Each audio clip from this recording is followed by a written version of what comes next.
படிங்கன்னு. ஓ,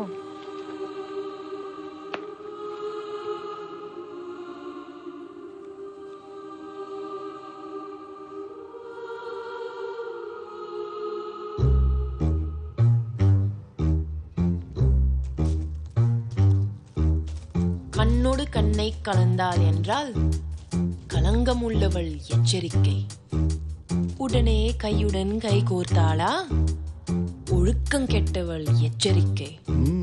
ஆடை கலைகையில் கூடுதல் பேசினாள் அனுபவம் மிக்கவள் எச்சரிக்கை. கலவி முடிந்த பெண் கிடந்து பேசினால் காதலாய் மாறலாம் எச்சரிக்கை. கவிதை இலக்கியம் பேசினாலாயன் காசை மதியாள் எச்சரிக்கை. உன்னுடன் இருப்பது சுகம் என்றாளா உறுதியாய் சிக்கல் எச்சரிக்கை. அறுவடை கொள்முதல் என்றே காமம் அமைவது பொதுவே நலமாக கொள். கூட்டல் ஒன்றே குறியென்றான பெண் கழிவது காமம் மட்டும் எனக்கொள். உன்னை மங்கையர் என்னெனக் கொள்வர் யோசிக்காமல் வருவதை எதிர்கொள். முன்னும் பின்னும் ஆட்டும் சகடை ஆணும் பெண்ணும் அதுவே எனக்கொள். காமம் எனப்படும் பண்டை செயலில் காதல் கலவாது காத்துக்கொள். இப்பெண்ணுரைக்கு எதிராய் ஆணுரை ஒன்றை இயற்ற துணியும் மணி சேர்த்துக்கொள். அருமை அருமை. இயற்ற துணியும் அணி சேர்த்துக்கணுமோ?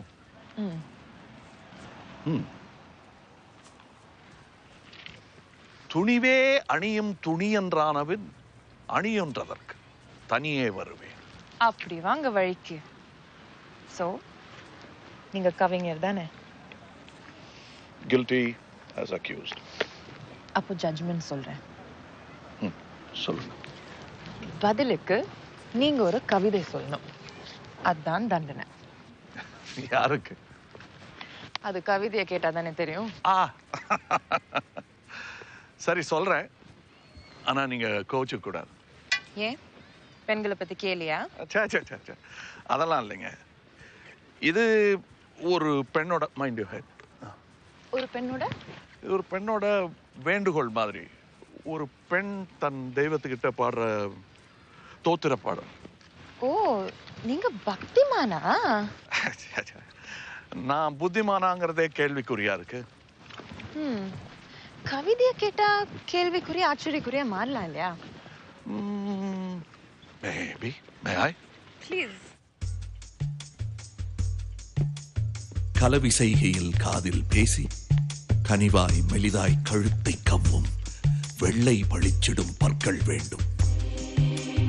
குழந்தை வாயை முகர்ந்தது போல கடும் நாற்றமில்லாத வாயும் வேண்டும். காமக் கனவுகள் கலையும் வேளையும் கூட நின்றவன் உதவிட வேண்டும்.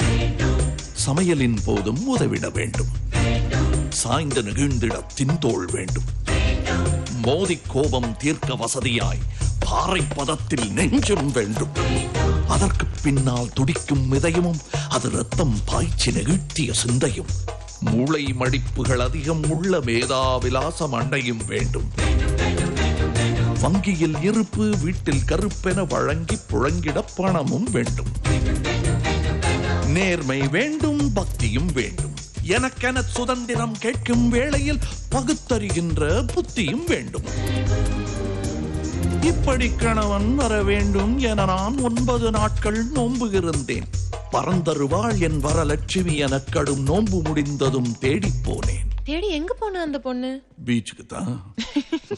பொடிநடை போட்டே இடைமெலியவன கடற்கரை தோறும் காலையும் மாலையும் தொந்தி கணபதிகள் தெரிவது கண்டேன்.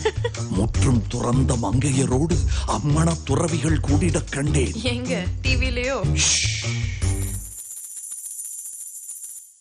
மூத்த அக்காள் கணவனுக்கு முக்கால் தகுதிகள் இருந்தும் கூட அக்காள் இல்லா வேளையிலே அவன் சக்காளத்தை வேண்டும் என்றான்.